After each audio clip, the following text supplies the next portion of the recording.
साथ इस वक्त इरशाद अहमद खान पीएमएल के लीडर हैं, इस वक्त मेरे साथ जुड़ चुके हैं। इरशाद जी, आपकी प्रतिक्रिया क्या होगी, क्योंकि आपके जो विपक्षी चेहरा है, पीटीआई के जो लीडर है, वो हमारे सामने ये सवाल उठा रहे हैं कि आप लोगों ने खरीद फरोख्त करते हुए सरकार बनाने की कोशिश की, ये आरोप आप लोगों पे लग रहा है। एक और बात मैं आपके पास आऊंगी, अभी पाकिस्तान जाते हो। अभी असल में मसला ये है कि ये इल्जाम पर इल्जाम लगाए जा रहे हैं, इल्जाम का सबूत कोई नहीं है इनके पास। इन्होंने हमारे कायद मियां मोहम्मद नवाज शरीफ साहब थे, उन पर भी इल्जाम लगा करके उनको भेजा, लंदन में भी उनके ऊपर मुकदमात किए, लेकिन सब जगह से बरी हो गए। इंशाल्लाह पाकिस्तान से भी क्लीन चिट उनको मिल जाएगी और अब जल्द मेरे कायद मियां मोहम्मद नवाज शरीफ साहब पाकिस्तान में आकर के ईद मनाएंगे। पहली बात ये। दूसरी बात ये कि इनके इल्जाम कभी, आज अगर आपने देखो अभी सुप्रीम कोर्ट से मैं निकला हूं, कहा कि उन्होंने कोशिश, पीटीआई का कहना है कि उन्होंने खरीद फरोख्त की कोशिश नहीं की, आपने खूब कोशिश की। और इमरान खान भी आज जब सामने आए तो इमरान खान ने कहा कि बोरियों में भरकर पैसे का इस्तेमाल हुआ। ये विपक्ष पे आरोप लग रहा है। सुने, आप देखिए कितना गलत बात कर रहे हैं। बोरियों का वक्त है, अब तो ट्रांजैक्शन ऑनलाइन हो जाती है।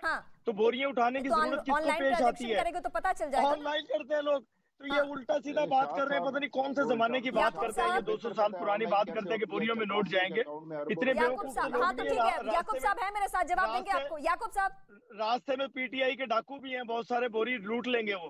हाँ जी, तो मैं वो कह रहा हूँ कि मतलब ऐसा नहीं है। अभी आपने देखा होगा कि सुप्रीम कोर्ट से मैं अभी निकला हूँ, वहाँ इनके खिलाफ नारेबाजी हो रही थी, गो नियाजी गो।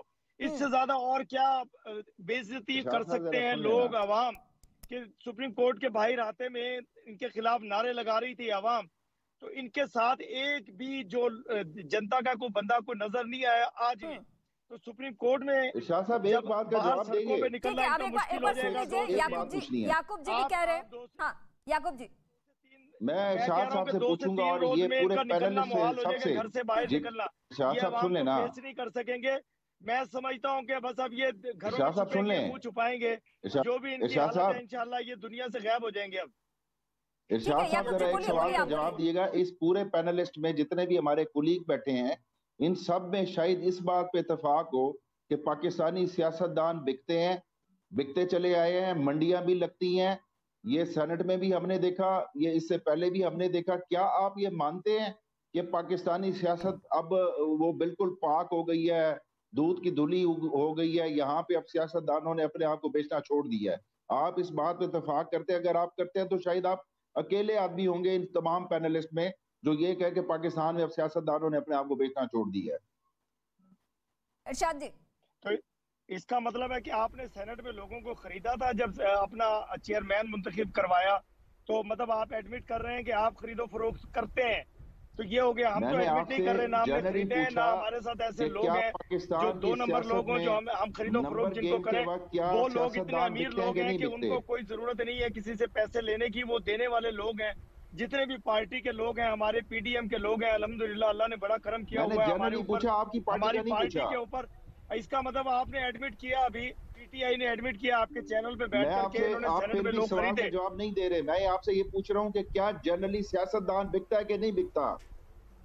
मुझे नहीं मालूम, के सियासतदान की बात नहीं, ओवरऑल की बात कर रहा हूं। ऐसी बात नहीं है, ठीक है। ये शोर और वावेला पीटीआई के दौर में हम लोग सुन रहे हैं, तो शायद कोई ऐसा कुछ मामला आप तय कर रहे हैं लोगों के साथ जो कि आपके साथ आ नहीं रहे हैं। आप लोगों को ऑफर्स कर रहे हैं वजारतों की, मुशारतों की, वजीर आला बनाने की। वजीर आला भी नहीं बन सकते, अब वजीर आजम तो रहे नहीं। यानी आप ये कहना चाह रहे हैं कि पाकिस्तान के सियासतदान जो है वो पवित्र हो गए और अब वो उन्होंने अब वो बिकना छोड़ दिया और वो आप पाकिस्तान की सियासत में कोई खरीदो फरोख्त नहीं होती। एक नेक लोगों की पार्टी है, पाकिस्तान से प्यार करने वाले लोगों की पार्टी है, और अब ये मुत्तहिद है इंशाल्लाह। ये मुत्तहिद है क्योंकि पाकिस्तान जिंदाबाद। मैं ये नारा लगाऊंगा अब हमेशा, जब भी किसी प्रोग्राम में होंगे तो हमारा पाकिस्तान सबसे पहले। ये पूरी स्थिति भारत की निगाह में भी है। शैलेंद्र जी मेरे साथ इस वक्त बने हुए हैं भारत से। शैलेंद्र जी, अब दोनों पार्टी के लीडर्स आपके सामने ही पार्टियों की कहानी बयां कर रहे हैं, एक्सपोज कर रहे हैं एक दूसरे को। क्या यही सियासत सच्चाई है पाकिस्तान की राजनीति की? नहीं, देखिए, मैं समझ सकता हूं कि डेमोक्रेसी में पार्टीज के बीच में डिफरेंसेस होना, एक दूसरे के ऊपर एलिगेशन, काउंटर एलिगेशन लगाना, जैसे कि अब बात अगर चली रही है तो ऐसा समझा जा रहा है कि पाकिस्तान के प्राइम मिनिस्टर साहब की इमेज एक क्लीन इमेज रही है, करप्शन चार्जेस पर्सनल लेवल पर नहीं लगे हैं। लेकिन मैं ये जरूर जानना चाहूंगा कि इमरान खान साहब, अगर आप बाकी सब लोगों को करप्ट बता रहे हैं, बोरियों में पैसे जा रहे हैं, ये खबर आपके पास है, तो आप इसे रोक क्यों नहीं पाए? आपको रोकना चाहिए था, पहली बात। दूसरी बात, देखिए, मुझे बड़ा दुख है इस बात का कि इमरान खान साहब ने जितना अपने आवाम को पिछले एक सप्ताह में याद किया है, 4 साल में क्यों याद नहीं किया? क्यों नहीं उनके एक्शंस दिख पाए, जिसके वजह से ये जितने लोग जो ऑपोजिशन पार्टी 4 साल से शाह जी मुस्कुरा रहे हैं सुन के, कैसे खोल पाई? क्यों खोल पाई? तो कहीं ना कहीं आप विफल रहे हैं पॉलिटिक्स में, कहीं ना कहीं आपने कुछ गलती करी है, कहीं ना कहीं आप अपने देश को नया पाकिस्तान जो आप बना रहे थे, आपने जो अभी आवाम को याद किया, आपने आवाम के लिए क्या फैसला किया? ये पाकिस्तान से भी आपके जो विपक्षी चेहरे हैं वो आवाज उठा रहे हैं इरशाद जी, और वो भारत से भी आवाज उठ रही है, तो आपने अभी का वक्त क्यों चुना? आप जो अभी आवाम के पास जा रहे हैं, आपने आवाम के लिए कोई फैसला नहीं किया।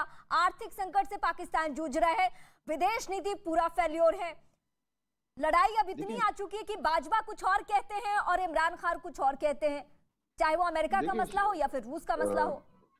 कर्नल शैलेंद्र जी की बात ठीक है, नहीं, याकूब जी से फिर मैं आपके पास आती हूँ। मैं सुन नहीं पाया आपको, मैं रिस्पॉन्ड कर रहा था जब आपने बात की कर्नल शैलेंद्र की। जब वो कर्नल शैलेंद्र साहब जो बात करते हैं बड़ा बैलेंस और बड़ा फेयर जब बात करते हैं, तो फिर वो किसी ना वो बायस्ड हैं, ना उन्हें हमारे से कोई जाती दुश्मनी है। जब वो हमारे लिए कोई ऐसी बात करते हैं जो जनरली जो है वो एक पाकिस्तानी पॉलिटिकल कल्चर के लिए वो बेहतर है, उसे हमें अडॉप्ट करना चाहिए। वो कोई इल्जाम नहीं दे रहे मुझे, उन्होंने कोई सिंगल इल्जाम नहीं दिया। अगर उन्होंने परफॉर्मेंस की बात की तो ठीक की, मैं तो नहीं कहता कि हमारे 100 आउट ऑफ 100 मार्क्स हैं, मैं तो नहीं कहता कि हमारे यहाँ करप्शन बिल्कुल खत्म हो गई थी, मैं ये भी नहीं कहता कि पीटीआई में कोई करप्ट बंदा नहीं था। हमने जो लोग भी लिए या जो भी हुकूमत चलाई वो विद इन द पाकिस्तान ही थे ना, इसी पॉलिटिकल कल्चर से मर्ज करके आए थे, या वो कुछ स्टेटस को थे। तो ये ओवरनाइट तो चेंज नहीं होता ना। मतलब आप कह रहे हैं कि आपकी पार्टी में भी भ्रष्ट नेता है, पीटीआई में भी? देखिए, ये एक तो ब्रश का मतलब क्या आपका गद्दार है, इसका मतलब तो मैं तो गद्दारी का जो लफ्ज है ना वो मैं जाती तौर पे किसी के लिए भी इस्तेमाल नहीं करना चाहता। इरशाद जी, ये तो गद्दार कहेंगे नहीं, भ्रष्ट कहेंगे नहीं, आपके पास गद्दारों की सूची है क्या? इरशाद जी, इनके लीडर जो सबको गद्दारी का तोहफा दे रहे हैं, गद्दार बना रहे हैं पूरे मुल्क को। मैंने अभी आपके चैनल पे ये कहा था कि ये जिनको गद्दार कह रहे हैं वो 22 करोड़ आवाम के नुमाइंदे हैं। वो 200 लोग जो जिनको वोट दिया जनता ने, जो वोट लेकर के असेंबली में आए, उन 200 लोगों को 22 करोड़ आवाम के नुमाइंदों को गद्दार कह रहे हैं। इसका मतलब पूरे मुल्क को गद्दार कह रहे हैं। तो मुझे अब्दुल समद याकूब भाई शरीफ आदमी है, अभी इनके गवर्नर पंजाब जिनको इन्होंने निकाला सुबह, वो क्या कह रहे हैं इनके बारे में, वो उनको भी आपने सुना होगा। मैं कहता हूँ कि या अल्लाह बस हमारे मुल्क की खैर करो, और इनसे जान निजात तो मिल चुकी है, हम तो निजात मांग रहे थे, निजात अल्लाह ताला ने दे दी, बाकी रिलीफ इंशाल्लाह अदालत से भी मिल जाएगा सुबह। अभी हमें इंशाल्लाह सुबह की डेट डली है सुप्रीम कोर्ट में भी, आपको क्या उम्मीद है? अदालत से आपको क्या उम्मीद है? वहाँ के लॉ के अकॉर्डिंग क्या होने जा रहा है? क्या सुप्रीम कोर्ट वहाँ फैसला पलट दे? हमारी अदालतें, क्योंकि अब जब असेंबली भंग है तो सरकार बनने की तो कोई सूरत नहीं है।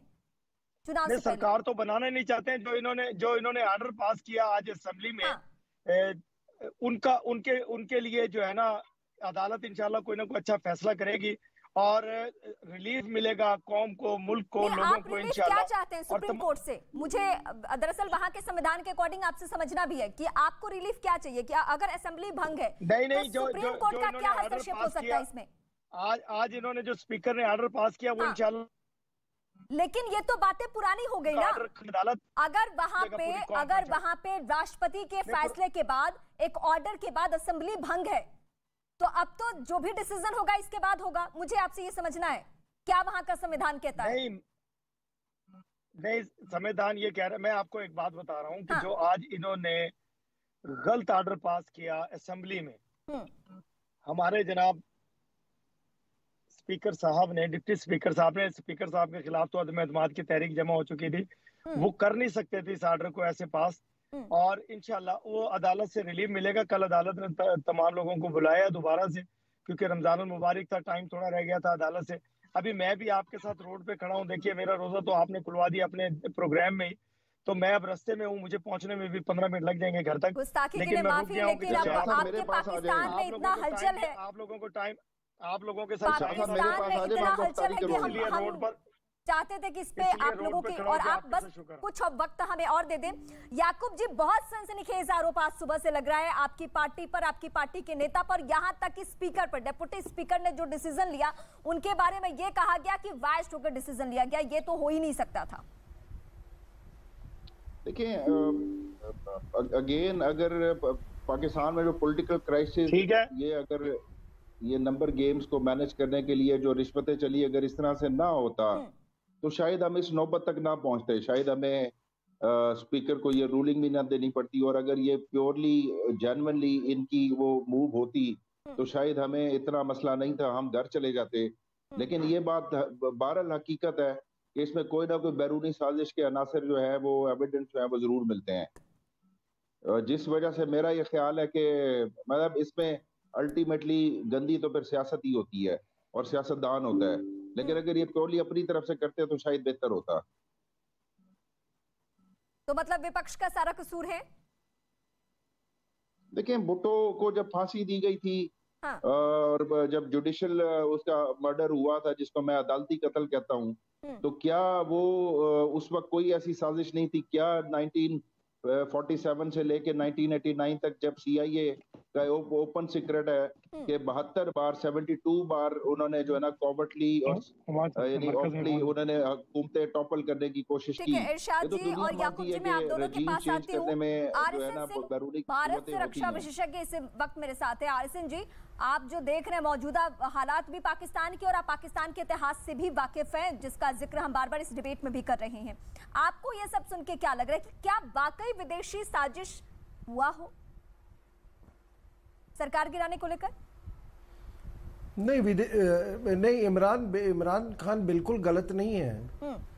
वहां पे जितनी रेजिम्स बनाई गई हैं, इनफैक्ट पाकिस्तान का क्रिएशन ही विदेशी ताकतों ने किया था, और उसके बाद अब लियाकत अली खान से लेके अयूब खान, याहिया खान, ज़ियाउल हक, ये सारा सब विदेशी ताकतों से प्रॉप्ट थे।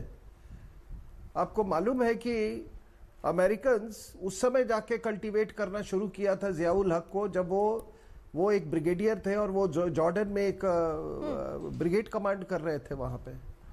तो ये कोई बहुत बड़ी बात नहीं है। और मैंने एक किताब लिखी है, the military factor in Pakistan जी, और मैंने जितने सियासतदान हैं पाकिस्तान के, तकरीबन मैंने मतलब कम से कम 70-75 लोगों से मैंने इंटरैक्ट किया था, तब मैंने वो किताब लिखी है। एक मैं आपको बात आज मतलब बता रहा हूँ, देश का नाम इमरान खान खुल के ले रहे थे अमेरिका के बारे में। नहीं, अगर आप मुझे बताएं तो मैं इरशाद जी के पास जाऊं। चल रहा है। हाँ। नहीं, एक मिनट। अभी सबसे बड़ी जो बात हुई है कि इन्होंने कैनेडियन फर्म, वो बैरिक कैनेडियन फर्म को जो गोल्ड माइनिंग के राइट्स दिए हैं बलूचिस्तान में, that is last straw on the camel's back. उसके कारण ये चाइनीज जो है बहुत परेशान है, क्योंकि वो चाइना पाकिस्तान इकोनॉमिक, वो दुनिया का सबसे बड़ा गोल्ड माइन का वो होने जा रहा है प्रोजेक्ट, तो वो परेशान है। ये this is the last straw. दूसरी बात, आप लोग राजनीति कर रहे हैं, ये सबसे सेंसिटिव पीरियड है। देखिए, जो त्रोइका है ना पाकिस्तान में, पहले होती थी प्रेसिडेंट, जुडिशरी और आर्मी चीफ, फिर बदल गई प्राइम मिनिस्टर, जुडिशरी और आर्मी चीफ। अब क्या होगा कि इस तरह का अगर कॉन्स्टिट्यूशनल इम्पास होगा, जो कि इतिहास में भी हुआ है, तो आपको आश्चर्य नहीं होना चाहिए कि सेना दखल देगी। अगर कल को टेक ओवर भी हो जाए, बहुत ज्यादा हैरानी होती नहीं है, क्योंकि 1947 से लेकर अभी तक जो हम वाकई देख रहे हैं पॉलिटिकल। ठीक है सर, मैं आपके पास आती हूँ। दरअसल इरशाद साहब की शिकायत है कि उनके इफ्तारी का वक्त हो रहा है, लेकिन हम अपने डिबेट में उन्हें, तो मैं जरा उनको समय देती हूँ इस वक्त। इरशाद जी, लेकिन सनसनीखेज तो आरोप आप लोगों पे भी लग रहा है। सनसनीखेज आरोप ये लग रहा है कि विदेशी ताकतों के जरिए आप लोगों ने पाकिस्तान में सरकार गिराने की साजिश रची। ठीक है, मैं उनके पास आती हूँ शायद, लेकिन इस वक्त मेरे साथ अवधेश कुमार, भारत के वरिष्ठ पत्रकार हमारे साथ जुड़ चुके हैं। अवधेश जी, ये पूरा हो हंगामा जो आप इस वक्त देख रहे हैं, पाकिस्तान में जो क्राइसिस है और पीएम से अब कार्यवाहक पीएम बन के रह गए हैं इमरान खान,